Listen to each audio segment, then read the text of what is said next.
sur les séances spécifiques 1. Qu'est-ce que vous allez faire en dehors, dans votre programmation hebdomadaire, en dehors de ces séances de fractionner? Eh bien, le deuxième type de séance que vous allez faire, c'est de la vélocité ou de la survélocité, d'accord? Pourquoi? Parce que, règle d'or, pendant qu'on fait une période de PMA, on ne fait pas de force, ce qui userait et fatiguerait trop les muscles. Les risques de blessures augmentent et l'efficacité de vos séances après en PMA sont moins bonnes. Par contre, en faisant la vélocité, on se rend compte qu'il y a une meilleure efficacité.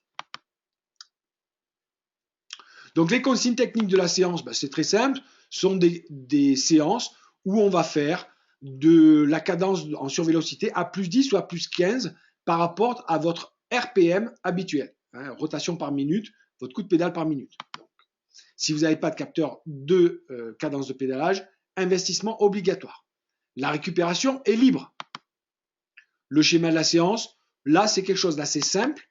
On va faire plutôt un échauffement 10 à 15 minutes en vélocité, quelques petits sprints. Vous alternez 1 minute de vélocité, 1 minute de récupération. Ce qui est important, c'est d'être très concentré pendant le travail de la vélocité et donc de vous concentrer sur un travail technique. C'est-à-dire, je me mets en survélocité, je vais en profiter pour faire attention à mon relâchement du haut du corps, le gainage du bassin, les phases de traction. Alors, travailler la phase de traction en survélocité, c'est extrêmement intéressant parce qu'il y a peu d'efforts, donc on ne risque pas de se blesser les ischios, qui sont des muscles en général un peu plus faibles que les quadriceps et le grand fessier. Il y a de l'intensité, on peut travailler là-dessus. Le passage du point mort, le fouetté de la cheville, le relâchement des articulations genoux-chevilles en danseuse et même, enfin assis et même en danseuse. L'intensité de travail, on est entre 70 et 80% de la FC max, c'est-à-dire on est en récupération. Et la vélocité va permettre à dégorger les muscles et les assouplir. Ce sont des séances de qualité, donc elles durent 1 à 2 heures, grand maximum. Si vous êtes sur home trainer, 45 minutes suffit amplement. Encore une fois, même sur home trainer, la concentration et l'application sont plus importantes que le volume.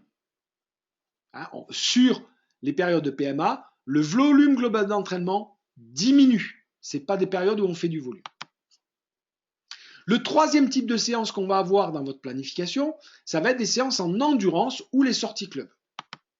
Alors, les séances en endurance ont pour but de maintenir son niveau d'endurance sans se fatiguer, même en récupérant. Donc, elles font en général 2 tiers maximum, 2 tiers du temps de course souhaité. C'est-à-dire que si vous faites des sorties, votre temps de course est environ estimé à 4 heures, d'accord? Alors, si on va prendre 3 heures, c'est plus facile. Eh bien, vous entraînerez que 2 heures en endurance. Oui, oui, que 2 heures en endurance. Si vous êtes parti pour faire des courses de 5-6 heures comme l'étape du Tour, ben, vous ferez plus que des sorties de 4 heures. Et si c'est 5 heures, ben, vous calculerez le ratio, d'accord? C'est facile. Mais voilà, le but, c'est pas faire des séances de grosse endurance qui vous fatigueraient. C'est des séances d'endurance, certes, on va faire l'endurance, on va maintenir son niveau d'endurance. 2 ou 3 heures d'endurance, ça permet de maintenir son niveau d'endurance.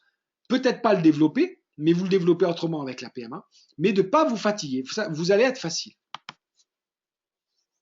Donc, on cherche à récupérer, à perdre du gras, c'est-à-dire que clairement, on fait de la balade. On est à 70-80% de la FC max, tranquille.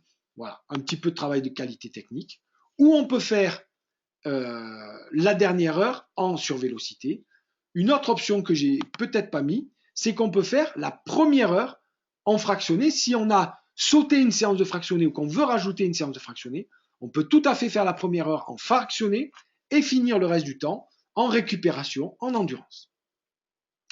Les séances de club qui correspondent pour moi à des séances de fartlek, d'accord, d'accélération, comment on va les gérer? Étudiez bien l'intensité de la sortie, d'accord? Si vous êtes, par exemple, beaucoup plus fort que votre groupe, ben, ça sera une sortie d'endurance, récupération, parfait. Si, par contre, vous êtes moins fort que le groupe, mais que c'est plutôt, quand vous regardez votre séance, le cardio, etc., vous remarquez que c'est de l'intensité, il y a des bonnes accélérations, etc. Bon, bah, vous pouvez dire, c'est une séance finalement de fractionné, de supplémentaire. Je peux en faire 1 ou 2 par mois, sans problème. Ça permet de voir les copains, de remettre le moral, c'est bien. seulement 1 ou 2 par mois. Pourquoi pas plus? Parce que plus, 1, ça va vous fatiguer, et 2, ça va ne pas vous permettre de travailler votre endurance. D'accord? Si par contre, vous voyez que votre séance en club, c'est du seuil, c'est-à-dire que vous êtes tout le temps à 90-95% fréquence cardiaque, vous êtes tout le temps à votre limite rouge pendant toute la sortie, là, ne faites pas ça, vous allez juste vous épuiser et limiter votre potentiel de progression. Par contre, pour remplacer une course de préparation, une sortie club, ça peut être bien quand le niveau est élevé. Comme je vous l'ai dit, à éviter chaque semaine, 1 ou 2 fois par mois maximum, c'est très bien. Je ne suis pas pour que vous restiez des ermites isolés du vélo, mais clairement, le travail de qualité, souvent, il se fait seul ou avec un copain à peu près du même niveau, qui est bien briefé sur ce que vous allez faire et qui le fait avec vous.